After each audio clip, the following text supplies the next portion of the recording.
clave de la santidad? El tema de hoy será un tema muy interesante. En muchos de sus sermones, nuestro Señor Jesucristo habló de la santidad, porque Cristo estaba claro que sin santidad nadie podrá estar en la presencia de Dios. En este momento voy a rogar que nos acompañes. Vamos a tener una palabra de oración. Eterno Padre, gracias te damos por el tema que vamos a presentar esta noche, por tu palabra, por la presencia de tu Espíritu Santo, tan necesario para que nosotros podamos caminar conforme a tu voluntad. Por favor, Señor, no nos abandones. Danos tu poder, danos tu Espíritu. Permite que entendamos este tema tan importante como es la santidad y que al entenderlo, nosotros podamos entonces vivir conforme a tus mandamientos. Todo esto lo pedimos en el nombre de Cristo Jesús. Amén.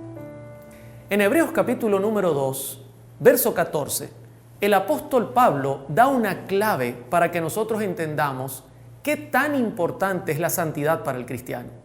Quiero que nos acompañes a leer. Dice, seguid la paz con todos y la santidad sin la cual nadie verá al Señor.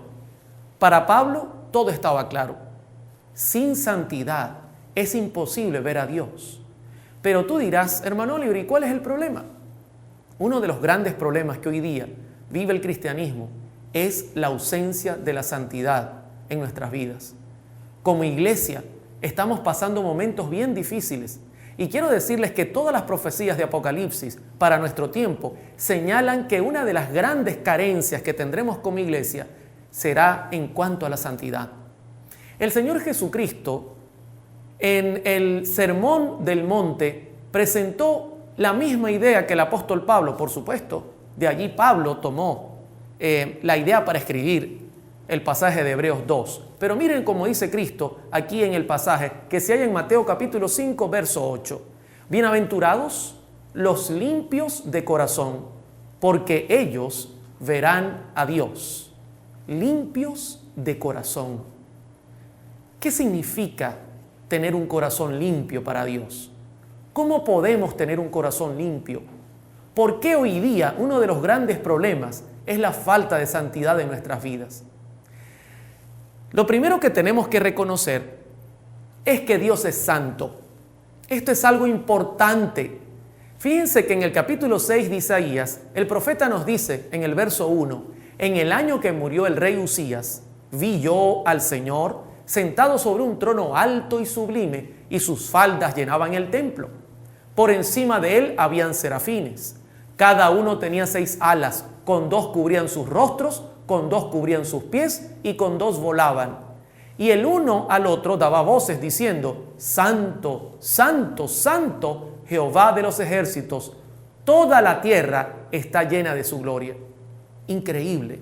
Cuando nosotros vemos la manera que los ángeles se presentan en la presencia divina, nos debe llenar de preocupación al ver cómo ellos entienden que Dios es un Dios santo. Se velan los ojos, se velan los pies, vuelan y no paran de decir santo, santo, santo. En hebreo es la palabra kadosh, que tiene un significado muy amplio. Por ejemplo, significa sagrado, puede también significar santo, santuario, consagrado, dedicado. Así que cuando Dios dice que nosotros debemos ser santos porque sin santidad no podremos ver y estar en su presencia, Dios lo que está diciendo es, claramente, no tenemos duda, ustedes deben estar dedicados a mí, consagrados a mí.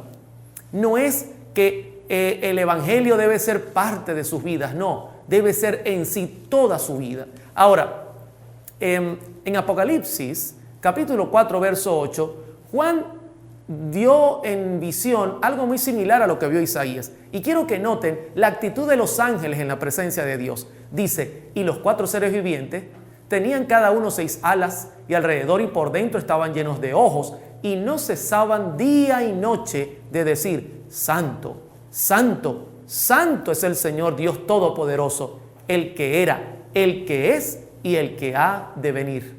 ¿Están notando? No cesan. En la presencia de Dios, ellos reclaman, declaman, dicen, Señor, tú eres santo. santo y santo eres tú. Ellos están claros de que el mayor atributo divino es la santidad.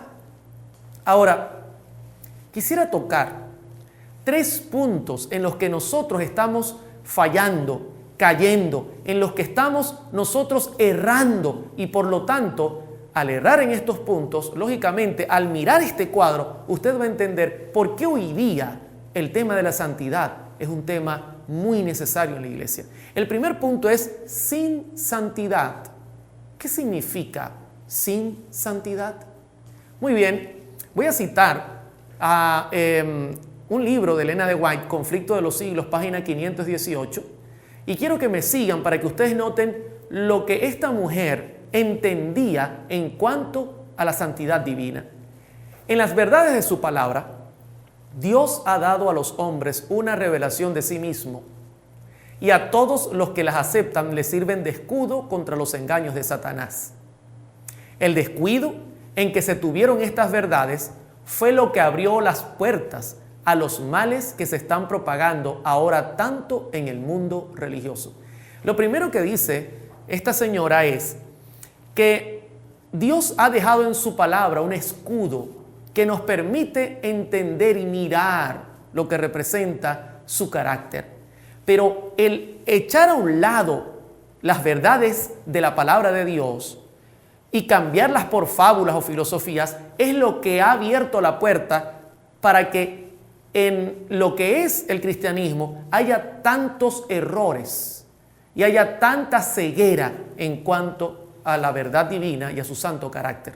Pero fíjense lo que sigue diciendo ella. Se ha perdido de vista en sumo grado la naturaleza e importancia de la ley de Dios. Un concepto falso del carácter perpetuo y obligatorio de la ley divina ha hecho incurrir en errores respecto a la conversión y santificación, y como resultado se ha rebajado el nivel de la piedad en la iglesia. En esto reside el secreto de la ausencia del Espíritu Santo y poder de Dios en los despertamientos religiosos de nuestros tiempos. Si usted nota, Elena de White dice, se ha perdido de vista la ley de Dios.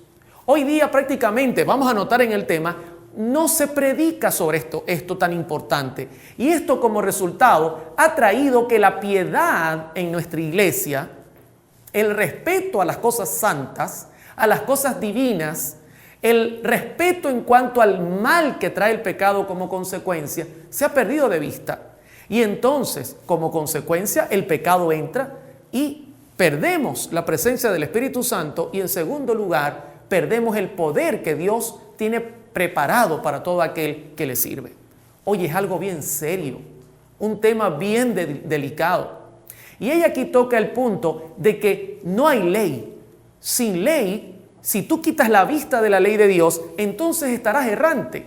Y aquí quiero tocar el primer paso, sin la ley. ¿Qué significa que nosotros, como iglesia, como cristianos, como predicadores, como seguidores de Jesús, vivamos sin una ley que realmente indique cuál es el camino correcto hacia la santidad? Por eso voy a apelar a una cita del profesor Eduardo A. Park. Síganme con esto. Una de las fuentes de peligros es el hecho de que los predicadores insisten muy poco en la ley divina. En otro tiempo, el púlpito era eco de la voz de la conciencia. Nuestros más ilustres predicadores daban a sus discursos una amplitud majestuosa, siguiendo el ejemplo del maestro y recalcando la ley, sus preceptos y sus amenazas. Vamos a parar un momento. ¿Estás notando lo que está diciendo este profesor? En antaño los predicadores apuntaban mucho hacia la ley de Dios, porque representa el carácter, representa lo que es Dios como tal. Y cuando tú apuntas a la ley de Dios, entonces creas la conciencia de santidad. Dios no es cualquier cosa. Y en antaño siempre los predicadores apuntaban hacia la santidad de Dios y su santa ley. Pero sigamos leyendo. Repetían las dos grandes máximas de que la ley es fiel trasunto de las perfecciones divinas y de que un hombre que no tiene amor a la ley no lo tiene tampoco al evangelio, pues la ley tanto como el Evangelio, es un espejo que refleja el verdadero carácter de Dios. Tenemos dos detalles. Uno, el profesor indica que hoy día hemos quitado de nuestros púlpitos la ley de Dios. Quitar de nuestros púlpitos la ley de Dios significa quitar de nuestras iglesias la santidad de Dios. Es por eso que estamos en grandes problemas hoy día. El profeta Isaías estaba bien seguro de que el pueblo necesitaba conocer en cuanto a la santidad divina. Y el profeta Isaías apuntó a una de las misiones del Mesías. Y noten lo que dice Isaías 42, 21. Jehová se complació por amor de su justicia en magnificar la ley y engrandecerla. Muchos dicen que Cristo vino a eliminar la ley, pero nosotros sabemos que en ningún momento Cristo más bien vino a magnificar la santa ley de Dios, la vino a engrandecer. Cristo vino a demostrar que no eran cuestión de letras, que no eran cuestión de palabras, que no eran cuestión de tenerlo grabado en una piedra, sino era cuestión de grabarla directamente en el corazón. Por otro lado, en el Salmo 48, David añade aún más información. Noten lo que dice: el hacer tu voluntad, Dios mío, me ha agradado, y tu ley está en medio de mi corazón. ¿Se están dando cuenta el hilo que lleva el tema?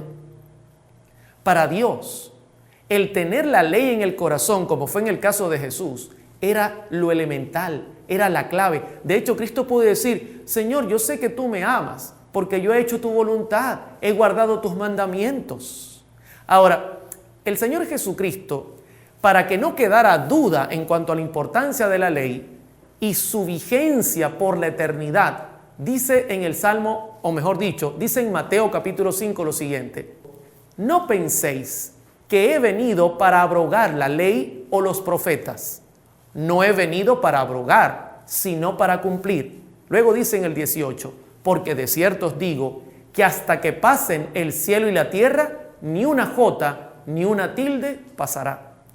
Jesús entendía la importancia de recalcar la ley, porque al recalcar la ley, tú estás recalcando realmente el carácter de Dios.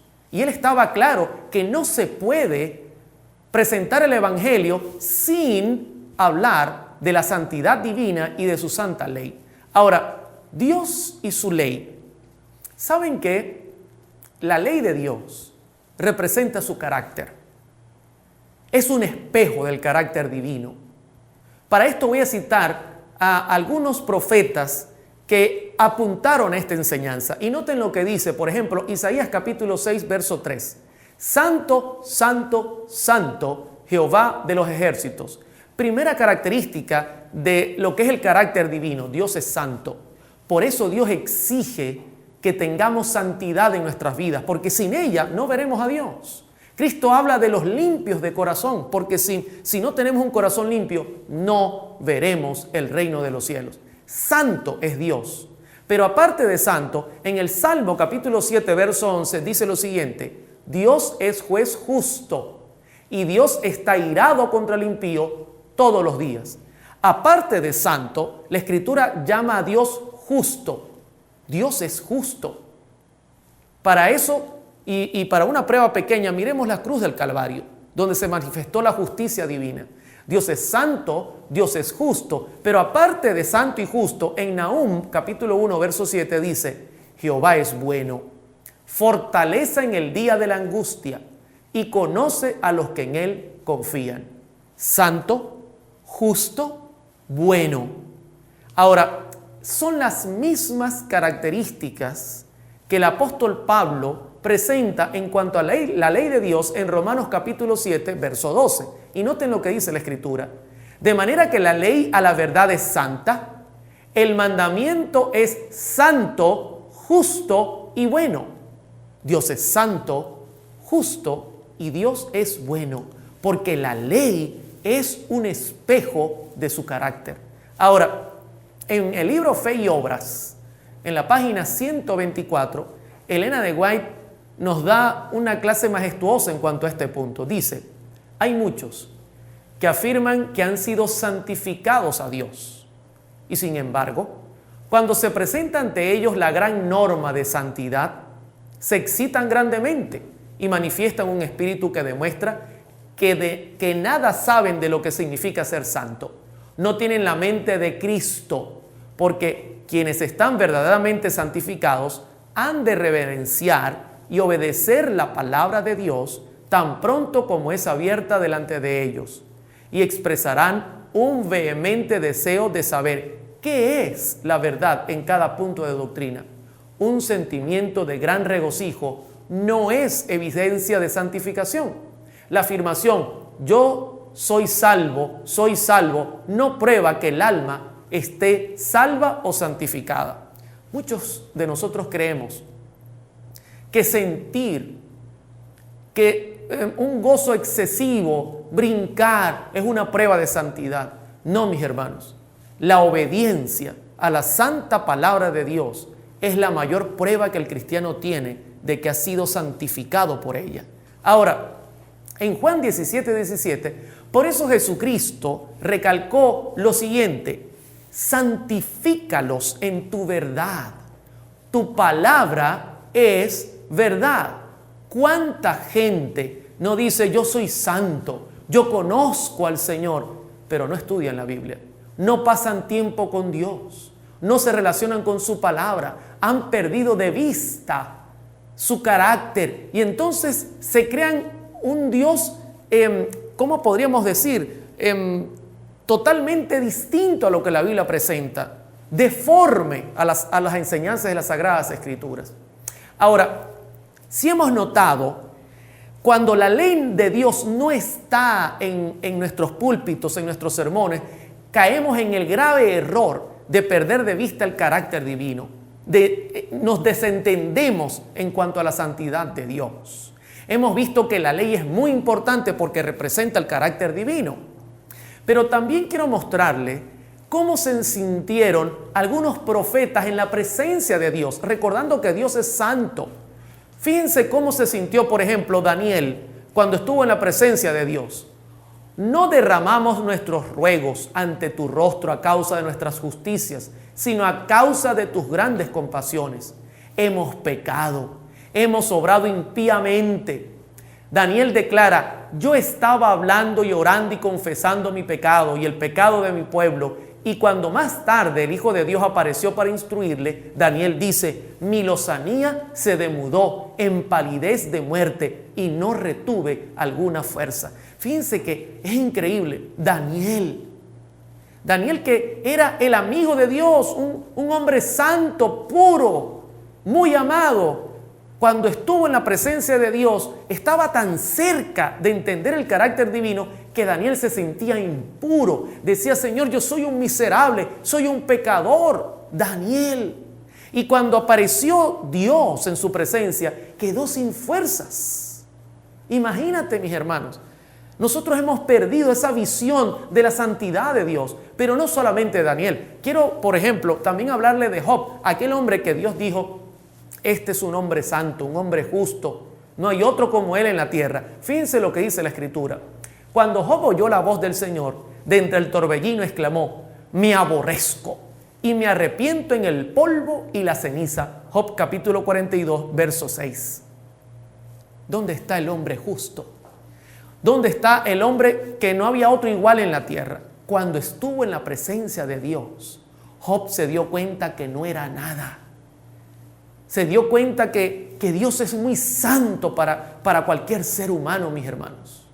Ahora, ¿y qué podemos decir de Isaías? Hace poco citamos a Isaías. Noten lo que dice la Escritura. Cuando Isaías contempló la gloria del Señor y oyó a los querubines que clamaban: santo, santo, santo es Jehová de los ejércitos, dijo abrumado: ay de mí, pues soy perdido. Isaías se sintió perdido al estar delante de Dios. Y muchas veces nosotros nos creemos santos. Creemos que lo que nos falta es un altar para que nos monten y nos adoren.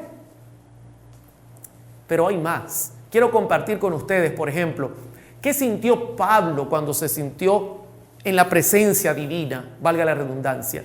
Después de haber sido arrebatado hasta el tercer cielo, y haber oído cosas que no le es dado al hombre expresar, San Pablo habló de sí mismo como el más pequeño de todos los santos. Segunda de Corintios capítulo 12, versos 2 al 4 y Efesios 3, verso 8.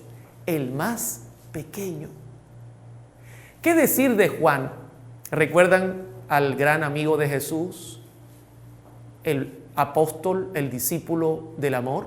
Fíjense que el amado Juan, el que había descansado en el pecho de Jesús, mis hermanos, y contemplado su gloria, cuando le vi, dice en el libro de Apocalipsis capítulo 1, verso 17, caí como muerto a sus pies.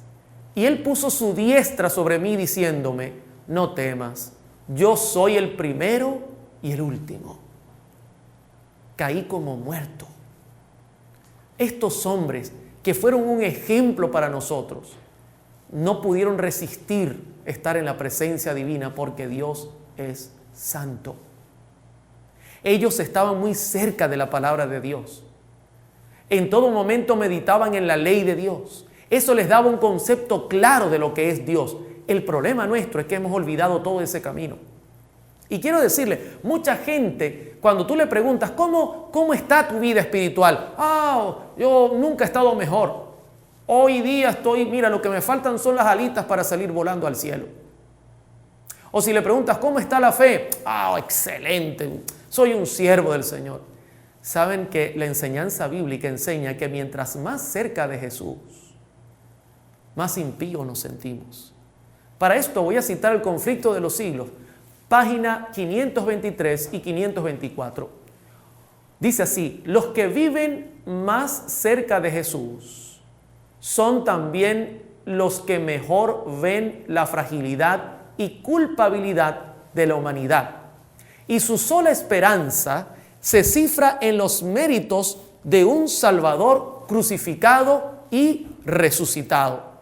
Óyeme, los que están más cerca de Jesús son los que pueden notar la fragilidad y la culpabilidad de la humanidad. Y sigue diciendo, la santificación, tal cual la entiende ahora el mundo religioso en general, lleva en sí misma un germen de orgullo espiritual y de menosprecio de la ley de Dios que nos la presenta como del todo ajena a la religión de la Biblia. Si ustedes notan, la santificación que hoy día ven del mundo está llena de orgullo espiritual. La gente está tan alejada de las enseñanzas bíblicas y de la ley de Dios que la gente se siente santa. Así de sencillo. Creen que pueden ver a Dios sin ningún problema. Pero sigue diciendo, el deseo de llevar una religión fácil, que no exija luchas, ni desprendimiento, ni ruptura con las locuras del mundo, ha hecho popular la doctrina de la fe y de la fe sola.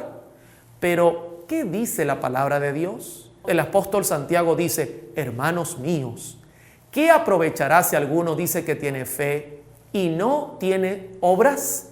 ¿Podrá la fe salvarle? Una religión fácil. Eso es lo que se vende hoy día. Acepta a Jesús. Pero hermano, tengo que hacer muchos cambios. No te preocupes, no hace falta hacer grandes cambios. Dios mira tu corazón. A Dios no le importa lo demás. Tú puedes seguir oyendo lo que oías. Tú puedes seguir viendo lo que veías. Tú puedes seguir trabajando en lo que trabajabas. A Dios no le importa el resto. Dios lo que quiere ver es tu corazón.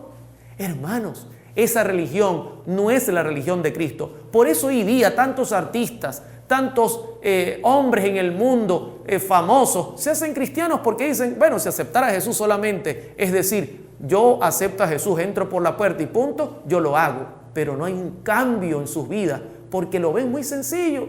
Están muy lejos de la palabra de Dios, están muy lejos de la santidad divina. En primer lugar, quiero hacer un repaso y quiero preguntarte, ¿cómo vamos hasta acá? ¿Estás entendiendo la profundidad del tema? En primer lugar, hemos visto que sin la ley de Dios, nosotros inmediatamente perdemos de vista el carácter divino. Y entonces nos sentimos bien en la presencia de Dios porque no nos comparamos con las Sagradas Escrituras, sino nos comparamos con lo que dice la gente. Ese es el primer punto que yo quiero que tú veas. Sin la ley de Dios, perdemos de vista lo que representa la verdadera santidad y creemos que todo es fácil, que copiando el mundo nosotros podemos llegar a la salvación que Dios promete en su palabra. Ahora, el segundo paso, que es el segundo paso peligroso de esta situación, de quitar la ley de Dios de nuestros púlpitos, de olvidar lo que es la predicación real del Evangelio, nos lleva a un segundo paso que es muy grave. Y es que nosotros perdemos de vista, al apartar la ley de Dios, su carácter de nuestras vidas, de nuestros púlpitos, de nuestros sermones, perdemos de vista la gravedad del pecado. Y tú dirás, ¿cómo así, hermano Oliver? ¿Cómo perdemos de vista la gravedad del pecado? En 1 de Juan, capítulo 3, verso 4, el apóstol enseña qué es el pecado. Y noten lo que dice: todo aquel que comete pecado infringe también la ley, pues el pecado es infracción de la ley. Es lógico. Si tú eliminas la ley de nuestros púlpitos, si tú eliminas de nuestros sermones las enseñanzas que tienen que ver con la palabra directa y la gravedad que produce el quebrantar la ley, inmediatamente tú pierdes de vista lo que es el pecado y pierdes de vista las consecuencias del pecado. José lo tenía muy claro, porque José estaba muy cerca de lo que era la palabra de Dios y de lo que era la santa ley de Dios. Por eso en Génesis capítulo 39, verso 7 en adelante dice la Escritura: aconteció después de esto que la mujer de su amo puso sus ojos en José y dijo: duerme conmigo. Verso 8, y él no quiso. Y dijo a la mujer de su amo: he aquí que mi señor no se preocupa conmigo de lo que hay en casa, y ha puesto en mi mano todo lo que tiene. No hay otro mayor que yo en esta casa, y ninguna cosa me ha reservado sino a ti, por cuanto tú eres su mujer. ¿Cómo pues haría yo este grande mal y pecaría contra Dios? Quiero hacerte una pregunta. ¿José estaba claro en cuanto a las consecuencias del pecado? ¿A la gravedad del pecado? Para José, el adulterio no era simplemente faltarle a su amo, acostarse con la mujer de su amo. Para José, el adulterio significaba separarse de Dios, perder la santidad, quebrantar el corazón divino. José estaba muy claro en cuanto a esto, mis hermanos. Él entendía la gravedad del pecado. Pero fíjense lo que dice ahora Conflicto de los Siglos, página 518 a la 519. Este peligro aquí abro el paréntesis, de quitar la ley de nuestros púlpitos, arrastra a otro, el de desestimar la gravedad del pecado, su extensión y su horror. El grado de culpabilidad que acarrea la desobediencia a un mandamiento es proporcional al grado de justicia de ese mandamiento. ¿Estás notando el peligro? Cuando tú inmediatamente quitas la ley de Dios, entonces comienzas a desestimar la gravedad del pecado y las consecuencias que el pecado va a traer en tu vida. Esto es un plan macabro de Satanás. Esto no tiene otro origen. Al quitar la ley de Dios, entonces que pensamos que el pecado es cualquier cosa con la cual podemos jugar. Por eso tú recordarás, por ejemplo, en primer libro de Samuel, capítulo 15, cuando Saúl se presenta delante de Samuel, dice el verso 18, y Jehová te envió en misión y dijo, ve, destruye a los pecadores de Amalec y hazle guerra hasta que los acabes. Verso 19, ¿por qué pues no has oído la voz de Jehová, sino que, vuelto el botín, has hecho lo malo ante los ojos de Jehová? Y Saúl respondió a Samuel, antes bien, he obedecido la voz de Jehová y fue la misión que Jehová me envió y he traído a Agag, rey de Amalec, y he destruido a los amalecitas. Es increíble, ¿no? Dios le da una orden a Saúl y le dice, mira, ve para allá, mata a todo lo que encuentres, no dejes nada vivo y cerremos esta página. Pero Saúl, que tenía ya un tiempo desobedeciendo a Dios, olvidando la ley, quebrantando sus mandamientos, olvidando su palabra, ya Saúl estaba prácticamente cauterizando su conciencia y comenzó a perder de vista la gravedad de lo que representa el pecado y la desobediencia. Hermanos, esto es serio, porque esto puede estar pasando con nosotros. Perder de vista lo grave que es el pecado por quitar la ley de nuestra presencia.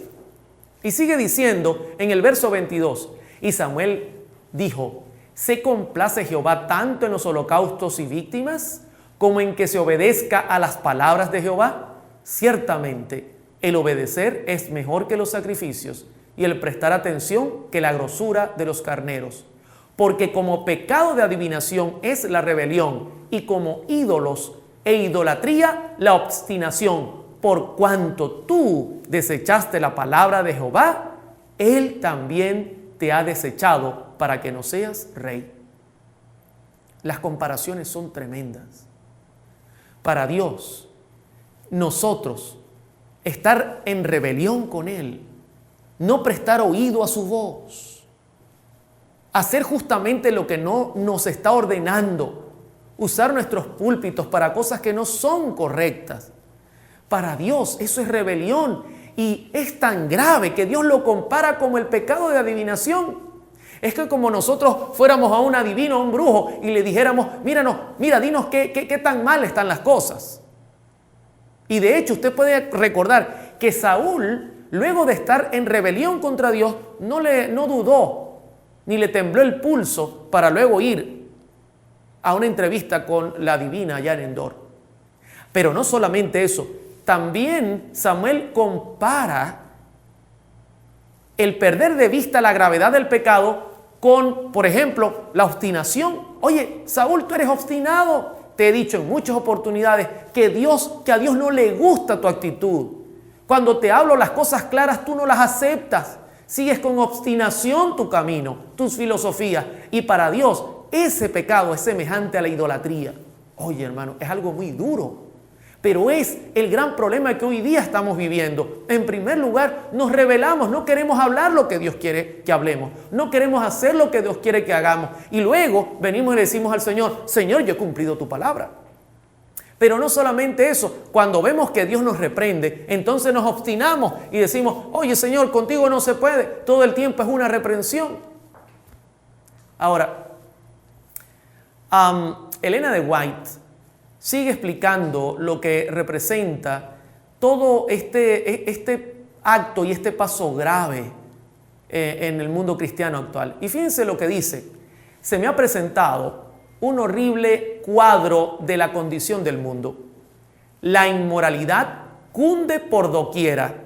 La disolución es el pecado característico de esta era. Nunca alzó el vicio su deforme cabeza con tanta osadía como ahora. La gente parece aturdida y los amantes de la virtud y de la verdadera bondad casi se desalientan por esta osadía, fuerza y predominio del vicio.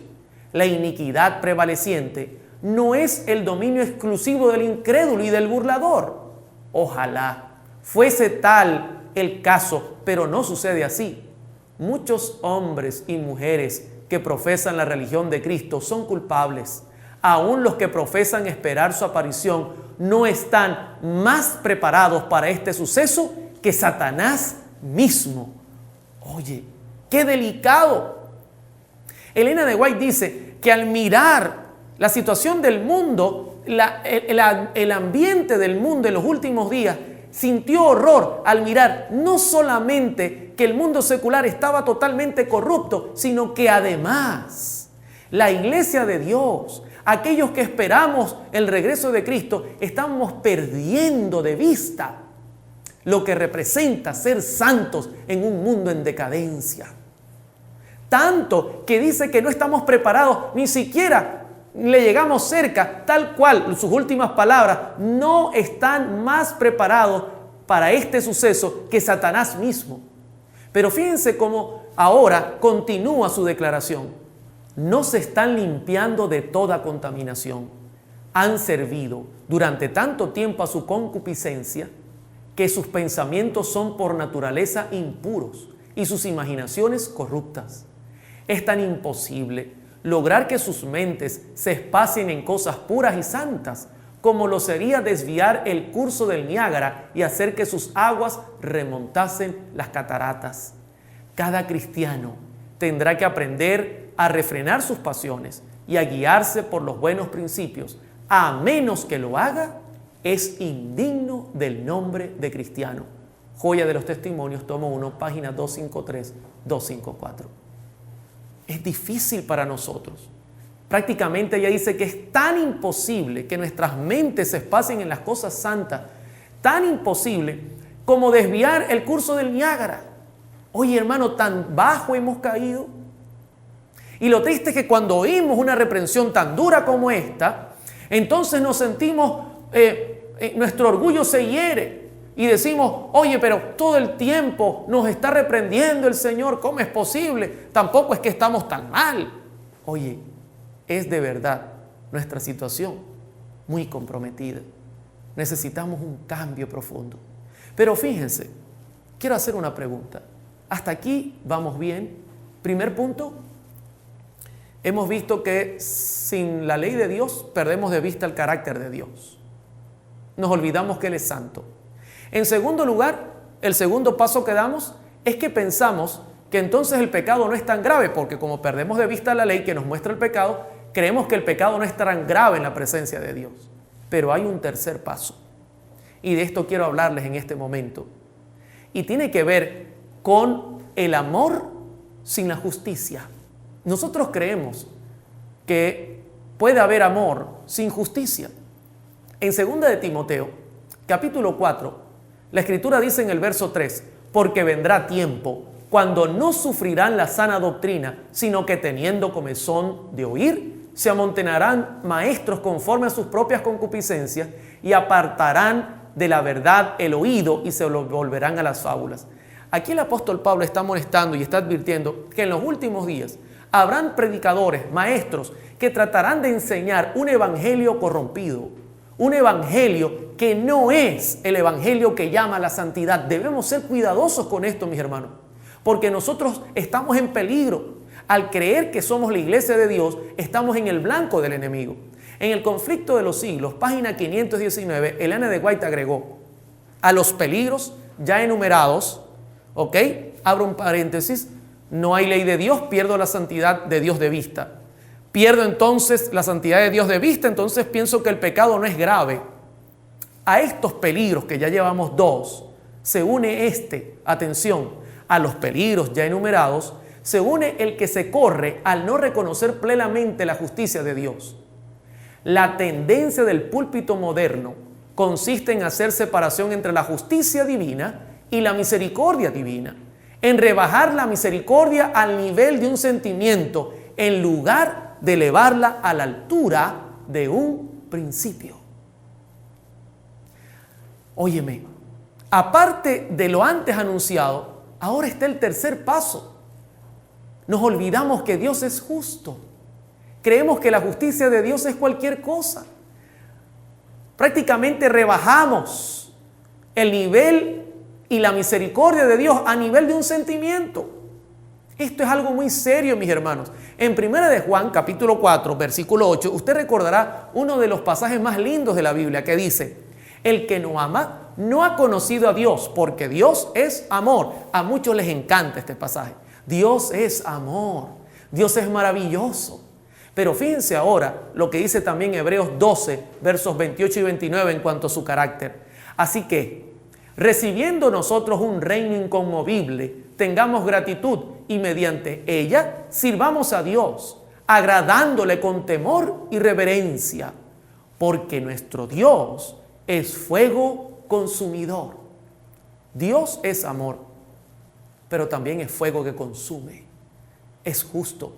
Yo recuerdo una experiencia, hace un tiempo me pasó, que visitando cierto lugar, una persona que practica la homosexualidad se me acercó y me dijo, me era conocido, Oliver, yo te he escuchado tus sermones, pero yo sé que tú sabes que yo practico la homosexualidad, pero yo considero que Dios es bueno.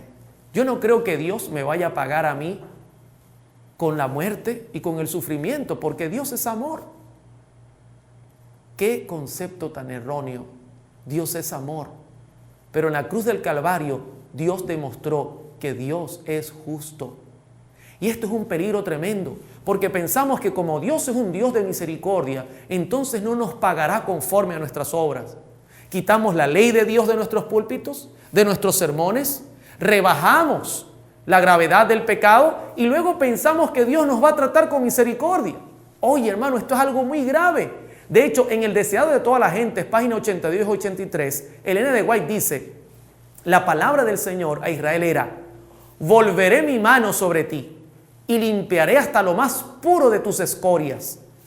Para el pecado, donde quiera que se encuentre, nuestro Dios es fuego consumidor. Y nota lo que dice ahora, esto es interesante. En todos los que se sometan a su poder, el Espíritu de Dios consumirá el pecado. Pero si los hombres se aferran al pecado, llegan a identificarse con él, entonces la gloria de Dios, que destruye el pecado, debe destruirlos a ellos también. Dios no está interesado en destruirte. Dios está interesado en salvarte. Pero Dios necesita destruir el pecado.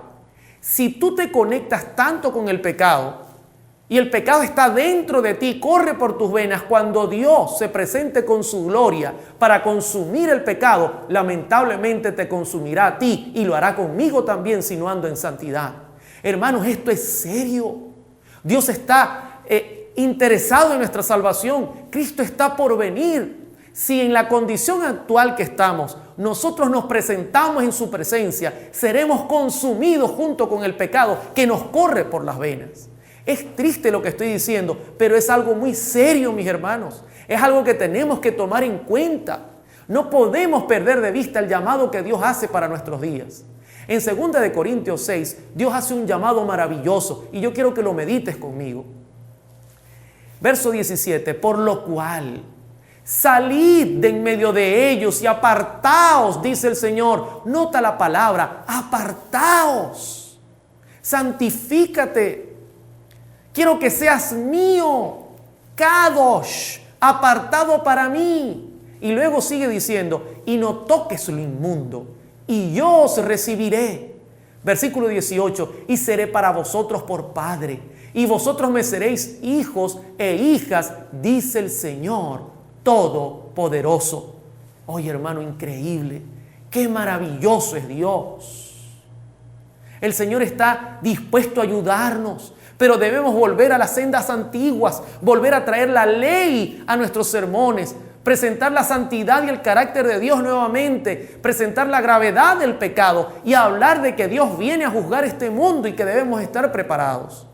En el Salmo capítulo 1, verso 1 al 3, David lo presenta de manera fenomenal. Dice lo siguiente, bienaventurado el varón que no anduvo en consejo de malos.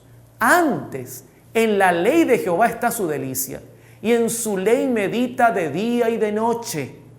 Y será como el árbol plantado junto a arroyos de agua, que da su fruto en su tiempo, y su hoja no cae, y todo lo que hace prosperará. El mensaje es claro. Si meditamos en la santa ley de Dios, en su santo carácter, reflejaremos ese carácter.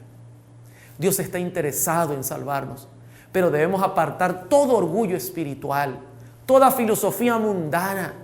Tenemos que abrir nuestro corazón a su santa ley, a su santa palabra, meditar en ella de día y de noche, y entonces el Señor para nosotros será un Padre. Y cuando Cristo venga a destruir el pecado y su gloria destruye el pecado, entonces nosotros seremos limpios en su presencia. Es mi más grande anhelo que tú puedas apreciar este tema, que juntos podamos meditar en el amor divino y que cuando Cristo venga nos podamos encontrar en las nubes de los cielos e ir con Él a su santa ciudad. Que Dios te bendiga y que Dios siempre sea tu paz.